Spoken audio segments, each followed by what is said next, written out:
안녕하십니까. 성경은 내 이야기다. 김홍덕입니다. 오늘은 마가복음 5번째 시간입니다. 전편에 말씀드린 바와 같이 오늘은 그 예수님의 시험에 대해서 한번 이야기해 보겠습니다. 사실 그 예수님의 시험은 예수님이 시험 받으시는 어떤 그런 내용은 마태복음 4장에는 좀 상세히 나오고 다른 복음서에는 그렇게까지 이제 누가 보면 나오나? 하여튼 오늘 제가 할 내용은 마태복음을 상당히 좀 참조해서 그렇게 하도록 하겠습니다. 그리고 물론 제가 쓴 주기도문에도 이 부분을 이야기를 하고 있습니다. 일단 우선 마가복음을 좀 읽어보면 1장 12절 13절인데 성령이 곧 예수를 광야로 몰아내신지라 광야에서 40일을 계셔서 사단에게 시험을 받으시며 들짐승과 함께 계시니 천사들이 수종 들더라 이렇게 되어 있습니다. 근데 재미있는 것은 우리가 전 시간에 예수님께서 물 세례를 받고 올라오시니까 하늘이 갈라지고 거기서 성령이 내려왔다 그렇게 이제 이야기를 했습니다. 그래서 그 하늘은 하나님의 하늘은 갈라지지 않습니다. 하나님의 하늘은 절대로 갈라지지 않습니다. 그러니까 같은 하늘이라도 성경에서 하늘이라는 표현이 나오더라도 하나님을 상징하는 그 하늘은 갈라지거나 이렇게 무너지지 않습니다. 물론 무너지는 건 없습니다만은 이 하늘이 갈라졌다는 건 자기 하늘이 갈라진 겁니다. 자기 하늘.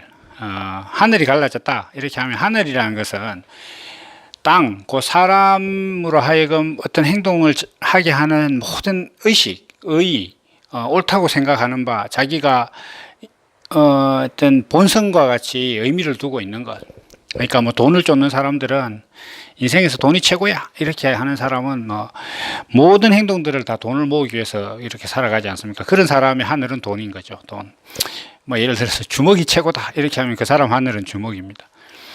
그리고 이제 우리가 지금 성경을 이야기하고 있기 때문에 성경으로 이야기한다면 성경을 지켜서 하나님의 의에 이르러야겠다. 그리고 하나님을 믿어서 인생의 어떤 그 복을 얻어야겠다. 살아가는 데 있어서 성진을 해야 된다거나 건강의 문제라거나 어떤 육신의 문제를 하나님께 의지를 해야 된다 이렇게 생각하던 그 하늘이 이제 무너지는 것이 세례를 받고 나오면 그렇게 하늘이 무너진다는 겁니다. 예수님께서 세례를 받으셨다 이렇게 하시고 예수님께서 세례를 받으시고 하늘이 무너지고 비둘기같이 내려오셨다 이렇게 하신다는 것은 어떤 예수님은 이제 우리의 역할을 하고 계신 거예요. 우리 역할, 우리 사람에게 무엇인가를 이제 보여주시기 위해서 우리를 설명하시는 거예요. 그렇기 때문에 그 모습은 곧 우리의 모습입니다. 그러니까 우리가 세례를 받고 나면 정말 세례를 받았다는 것 자체는 하늘이 무너져야 세례를 받은 거예요. 자기 하늘이 무너져야 돼. 그러니까 내가 옳다고 생각하던 것, 내가 세상이 이래야 돼 라고 주장하던 어떤 그런 것들이 무너지지 않았는데 그냥 단지 세례 예식만 받았다.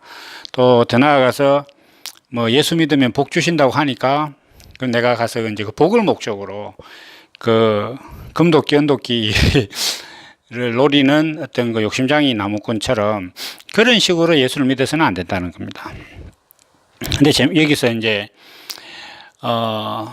예수님께서 세례를 받고 나서 성령이 하늘로부터 내려왔는데 이제 그럼 성령이 내려왔으면 이 성령이 우리를 좀 편안하게 하고 복이 있고 좀 안식하는 곳으로 이렇게 좀 데리고 가면 좋을 텐데 좀 뜻하지 않게 좀 마귀에게 시험을 받는 대로 끌고 가더라는 겁니다. 우리가 이제 이 예수님께서 시험 받으시는 장면을 마귀가 이제 우리의 주님이신 예수님을 시험한다 그러니까 이 나쁜 녀석이 이렇게 생각하죠.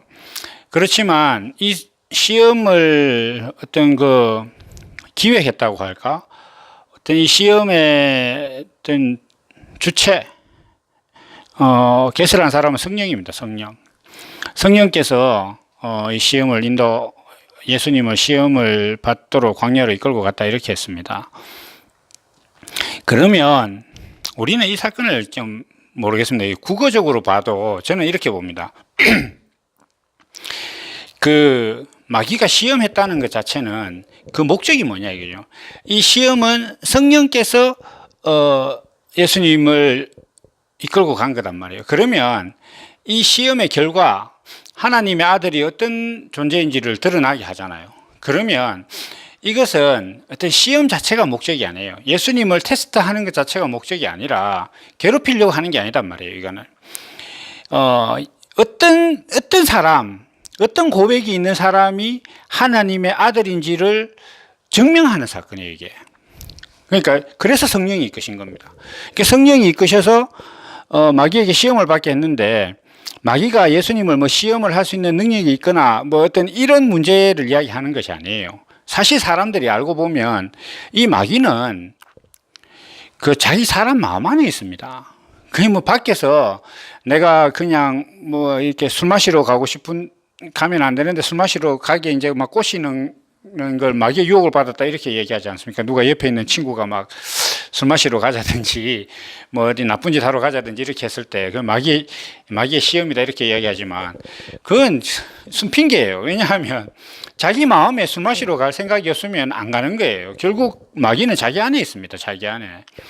다시 이야기해서 성령께서 우리를 이끌어내시는데 시험을 받게 하신다 이렇게 하는 것은 뭐냐면 우리 안에 있는 어떤 그런 본성들을 어떻게 이겨내고 어떻게 이겨냈을 때 하나님의 아들이 되는 것인가. 그리고 하나님의 아들은 우리 안에 있는 본성을 어떻게 대하는가. 그렇게 하는 그 모습을 예수님께서 보여주심으로 인해서 우리로 하여금 하나님의 아들이라는 존재가 어떤 정체성과 어떤 삶을 가지고 있는지를 드러나게 하는 것이 이 시험의 목적입니다. 이게 그냥 그 예수님께서 40일 금식하고 나서니까 배고픈데 마귀가 그 예수님이 얼마나 이제 그 하나님의 아들로서 품위를 지키기 위해서 잘 참느냐, 어떤 유혹을 잘 참느냐, 이런 문제 아니에요, 이거. 뭐, 세상의 권력을 찾는 어떤 그런 것 앞에서 우리가 얼마나 좀 청렴하게 지내느냐, 그럴 수 있느냐, 그것이 하나님의 아들이냐, 이 이야기 아니라니까요, 이게. 그렇게 할 것 같으면 그건 성령이 이끌고 가면 안 되죠, 그건. 그 성령이 이끄는 게 아니에요. 성령께서 이 시험을 이끌었다는 것은 성령이 하시고자 하시는 일이 있어요. 성령은 우리로 하여금 하나님의 아들로 잉태되게 하고 거듭나게 하시는 분이에요. 다시 이야기해서 이 성령께서 하셨다는 것은 우리로 하여금 하나님의 아들은 어떤 정체성을 가졌는지를 증거하시는 분이란 말이에요. 물과 피와 성령이 증거한다 그랬거든요. 그러니까 이 성령께서 우리 안에 있는 어떤 그 마귀와 같은 본성들을 어떻게 대해내는 것이 하나님의 아들인지를 보여주기 위해서 지금 이것을 시험을 받았다 이렇게 얘기하는 거예요. 이거는. 그러니까 뭐 예수님의 약점을 한번 공략을 해서 실수하게 만들려고 했다거나 이런 게 아니라는 겁니다. 그래서 이 부분을 우리가 잘 알고 이 예수님의 시험을 이렇게 봐야 될 것 같습니다. 예수님의 시험은 앞에 말씀드린 것처럼 마태복음 4장에 이렇게 나옵니다. 누가복음 4장에도 뭐 이렇게 나오고 있네요. 그런데 마태복음 4장에서 이제 이렇게 나오기를 예수님께서 40일 금식을 하셨기 때문에 배가 고프다. 그래서 돌을 가지고 마귀가 야, 너 배고프지? 네가 하나님의 아들이면 이거 돌을 가지고 떡으로 만들어 봐봐. 이렇게 얘기하는 거죠. 네, 떡을 만들어라. 두 번째는 이제 높은 곳에 데리고 가서 네가 만약 하나님의 아들이거든, 여기서 한번 뛰어내려 봐라. 그러면 하나님의 아들은 안 다칠 거 아니냐. 여기 땅에 떨어져도 높은 곳에서. 그리고 세 번째는 이제 네가 내게 절을 하면 내가 이 세상의 모든 권세를 주겠다. 이렇게 얘기를 하니까 예수님께서 하나님을 시험하지 말아라. 이렇게 이제 답변하시는 거죠. 그래서 이게 이제 예수님의 시험입니다. 그러면 자, 이 예수님께서 시험을 받으셨다는 것은 예수님께서 세례를 받으셨다는 것과 동일하게 내 안에 있는 사건이에요. 이게 내 사건이 아니면 내가 이런 시험을 받은 적이 없다. 그리고 내가 예수님이 시험을 받으셨을 때 답변하신 것 같은 고백이 내 안에 없다. 그럼 나는 하나님의 아들이 아니에요. 자기가 아무리 교회 가서 뭐 미친 듯이 하나님을 보고 아버지 뭐 부른다고 해서 하나님 아들이 되는 게 아닙니다. 그런 게 아니거든요. 그러니까 이 부분은 결국 내 사건이에요. 내 사건. 내 안에 어떤 마음이 있느냐 이걸 이야기하는 거예요. 사람 안에 어떤 마음이 있느냐 이렇게 했을 때 사람 안에 하나님의 아들은 돌을 떡으로 만들 것이다 라는 생각이 있다는 거예요. 돌을 떡으로 만든다는 건 뭐냐 하면 이스라엘 백성들한테 돌은 율법입니다. 율법. 성경에 나오는 돌은 대부분의 경우 율법을 의미합니다. 그래서 돌로 쳐 죽여라 이렇게 이야기하는 것은 행위 자체는 돌을 던져서 사람을 죽이는 것이지만 그 돌로 쳐 죽인다는 것은 법으로 죽여라 이렇게 이 율법에 의해서 사형을 집행해라 이런 뜻입니다. 그리고 떡은 뭐 당연히 먹는 거죠. 이게 뭐 영어로는 브레드인데 우리는 그 뭐 한국 사람이니까 떡으로 번역했다 이게 아니에요. 그래서 뭐 그러니까 이걸 틀렸다든지 뭐 이렇게 이야기하면 안 된다는 겁니다. 이것은 사람이 먹을 수 있다 이렇게 하는 것은 내가 소화할 수 있다 이런 거예요. 그러니까 우리가 음식물을 소화한다 이렇게도 얘기하지만 소화한다는 것 자체는 어떤 기능이나 역할을 내가 감당해낼 때 그것도 소화한다 이렇게 얘기를 합니다. 그것도 먹어낸다 이렇게 얘기해요 사람이. 다시 이야기해서 돌로 떡을 만들자 이렇게 하는 것은 뭐냐 하면 율법을 행위로 지키는 것을 육신이 소화할 수 있느냐 이 문제입니다. 그러니까 돌로 떡을 만들어라 이렇게 네가 만약에 하나님의 아들이면 돌로 떡을 만들어라 이렇게 얘기했다는 것 자체는 뭐냐면 하나님의 아들은 행위로서 율법을 지킬 수 있는 것이 아니냐, 이 율법이 먹을 만한 것이 아니냐. 성경에 있는 모든 율법과 행동이 성경을 행위규범으로 봤을 때 자기 몸으로 떡을 먹듯이 소화해낼 수 있는 것이 아니냐, 그게 하나님 아들 아니냐 이렇게 얘기를 한 거예요. 이렇게 그 얘기를 했다는 거예요. 이게 시험이에요. 지금 뭐 배고픈데 먹을 거 하나 40일 금식했는데 돌 하나 떡으로 만들어 가지고 먹는다고 뭐가 달라지겠습니까? 물도 없이 먹으면 오히려 맥히지. 그런 얘기가 아니단 말이에요. 이게 지금. 그러니까 하나님의 마귀의 시험은 두 번째까지는 분명하게 명시를 하고 있어요. 네가 만약 하나님의 아들이면 이렇게 해봐라는 거예요. 이거는 우리 주변에 많이 있습니다. 우리가 쉽게 이야기하면 이런 거죠. 교회 다니는 사람이 가면 되나 이렇게 얘기하는. 교회 다니는 사람이 화내면 되나 뭐 예를 이렇게. 교회 다니는 사람이 화내면 어떡하겠습니까? 그럼 인간이 아닌데, 그럼 사람이 교회 다니는 거지 귀신이 다니는 데가 교회입니까? 사람이 화를 안 내고 어떻게 살 수 있어요? 단지 무엇에 화를 내느냐는 거예요. 사람이 화를 내는 성품이나 기능은 사람 안에 다 있는 거예요. 하나님도 화를 내시는 거예요. 그런데 사람이 화를 낼 때 있어서 화를 내는 기능은 있는데 그 기능이 하나님의 의에 대해서 붕괴하느냐 아니면 자기가 옳다고 생각하는 대로 안 되기 때문에 화를 내느냐 이 차이뿐인 거예요. 그걸 이야기하는, 성경에서 화내지 마라 이렇게 이야기하는 것은 너의 의가 주장되지 않는다고 해서 세상이 네 마음대로 안 된다고 해서 열내지 마라 이거예요. 네 앞에 있는 가족이나 네 아들이나 뭐 자기가 생각할 때 내 마음대로 할 법하고 만만한 사람이 내 뜻대로 안 움직인다고 화를 내지 말라는 거예요. 관공서 가서 일이 법보다 내 생각대로 먼저 돼야 될 것 같은데 안 되니까 화내지 말라는 거예요. 그런 화를 내지 말라는 거예요. 왜냐? 그건 내 생각대로 그건 내 하늘이 안 무너진 거단 말이에요. 그런 것들에 대해서 화를 내지 말라고 하는 것이지, 화내는 기능 자체를 제거해라 사람에게서, 그러면 안 되는 거예요. 그럼 사람이 그럴 수가 없는 거예요. 하나님께서 오늘 잘못 만들었는 거예요. 사람을. 하나님이 사람을 만들 때 이미 그 안에 화를 내는 기능을, 그런 본성이 있게 만들었으면, 그건 하나님이 실수하지 않는 이상 그건 정상적인 거단 말이에요. 사람이 화내는 것은. 단지 어디에 화를 낼 거냐 이거예요. 그 사람이 하나님의 의가 손상당하는 것을 보면 붕괴해야 되는 거예요. 붕괴해야 되는 거예요. 다윗이, 골리앗이 막 여호와의 이름을 막 모독하니까 시체말 열받은 거예요. 저게 어디 감히, 이런 게 마음이 있어야 된단 말이에요. 사람이 살아가는데, 저도 사실 그렇습니다. 이게 살아가다 보면 뭐 누가 저를 귀찮게 하는 것 때문에 별로 화가 안 나요. 뭐 물론 저도 사람이니까 귀찮게 하면 짜증 나는데, 제 삶을 이렇게 쭉 돌아보면 가장 화가 나는 게 뭐냐 하면 사람이 자기 의를 주장하는 거. 그래서 저를 괴롭히는 것보다 자기 의를 주장함으로 인해서 자기 혼자 막 열받아가지고 어쩌지 못하는 거. 그걸 보면 진짜 좀 화가 나긴 나더라고요.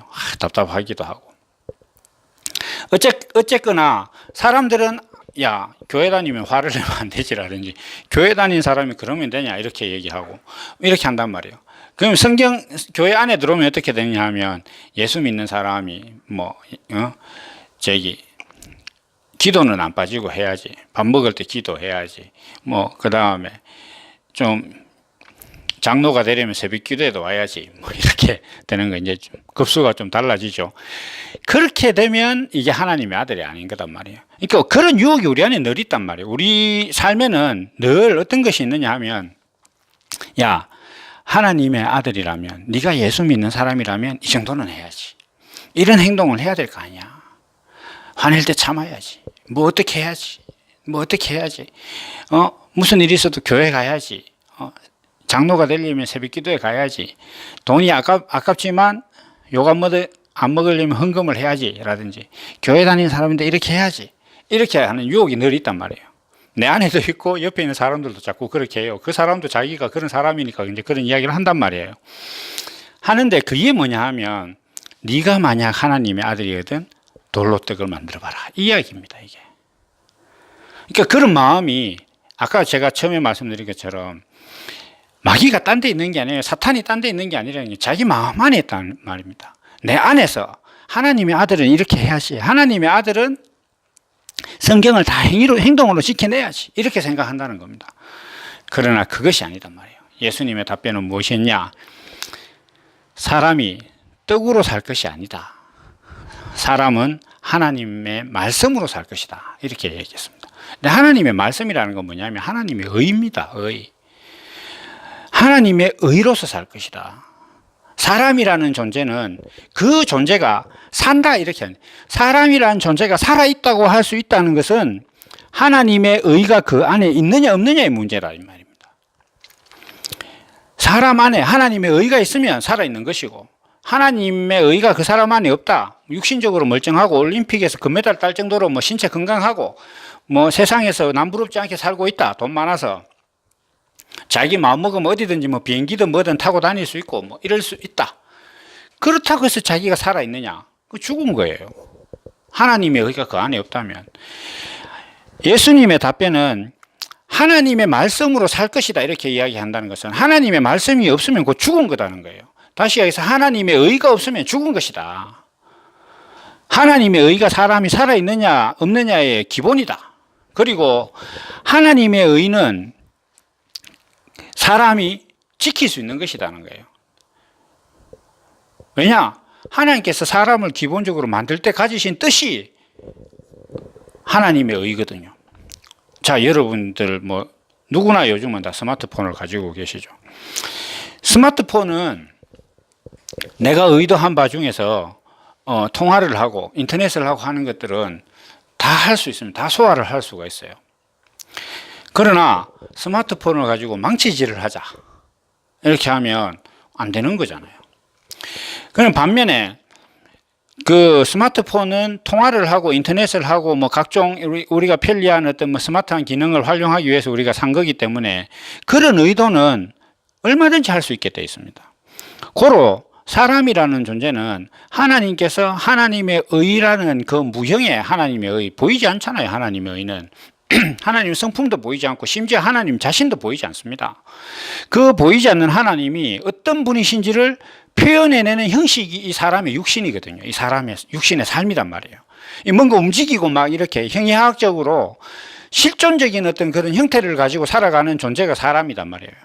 그게 표현된 세상이란 말이에요. 세상이라는 어떤 그 캔버스, 그 운동장, 그 바탕, 그 마당에다가 사람을 풀어놓고 그 사람이 하나님이 만든 세상을 살아가면서 사람의 삶으로서 하나님이 어떤 분이시다라는 걸 표현하는 것을 목적으로 만들어 놨단 말이에요. 그게 하나님의 의단 말이에요.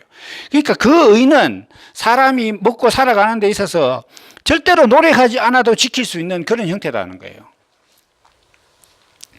스마트폰이 깨지지 않게 하기 위해서는 껍데기를 입히든지 금속으로 된 뭐를 입히든지 고무로 된 의를 입혀야 되지만 스마트폰을 가지고 통화를 하기 위해서 거기에다 껍데기를 입힌다거나 이렇게 할 필요는 없는 거잖아요. 그것처럼 사람이라는 존재도 하나님의 의를 표현하기 위해서는 돌로 떡을 만들 필요가 없습니다. 그냥 하면 돼요. 왜냐? 그것 때문에 만들어진 존재거든요. 그런데 사람들은 뭔가 하나님을 위해서 뭔가 하려고 하면 성경에 있는 성경에 있는 말씀을 행동으로 지켜내야 될 것 같거든요. 그러니까 그걸 자꾸 하려고 한단 말이에요. 자꾸. 그래서 뭐 기도를 해야 된다, 헌금을 해야 된다는 거예요. 문제는 그래가지고 다 되면 괜찮은데 헌금 죽도록 했는데 사업 망하는 사람들 숱하 있지 않습니까? 얼마나 하나님을 원망하겠어요? 사실은 하나님을 원망할 게 아니에요. 자기 마음 안에 있는 돌로 떡을 만들고 싶은 그 마음을 원망하고 그런 걸 가르치는 교회에 다니는 걸 원망해야 되는 겁니다.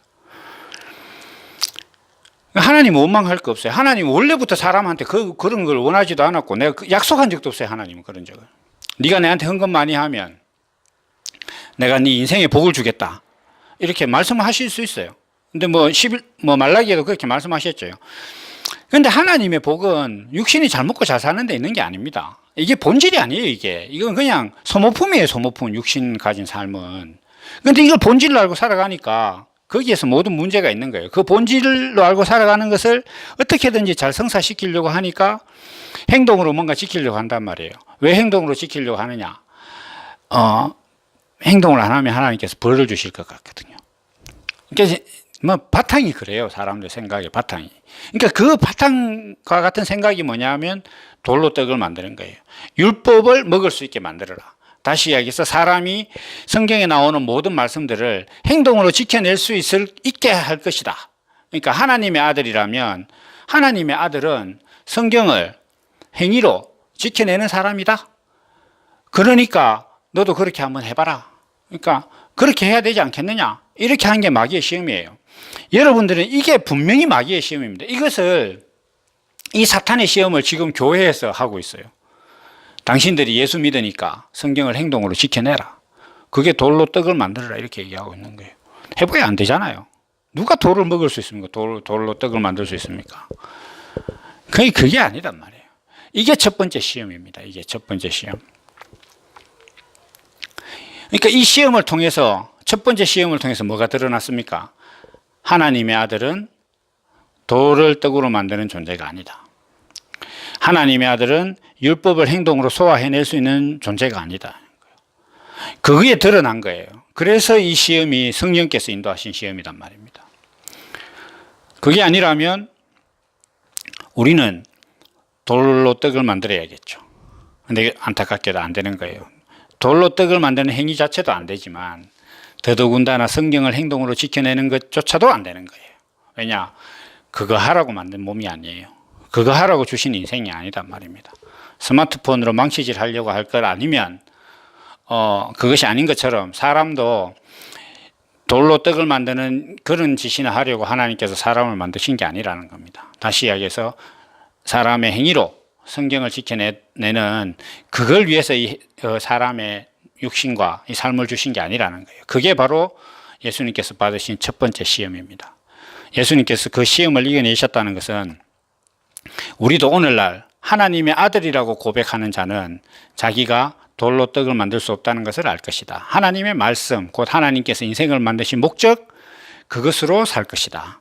이것을 고백하는 사람이 첫 번째 시험을 이기고 하나님의 아들이 어떤 존재인지를 드러내는 것이 바로 예수님의 첫 번째 시험이다. 이렇게 말씀드릴 수 있겠습니다. 첫 번째 시험에 대해서는 여기까지 하도록 하겠습니다. 그럼 또 다음 시간에 두 번째, 세 번째 시험을 이어가도록 하겠습니다.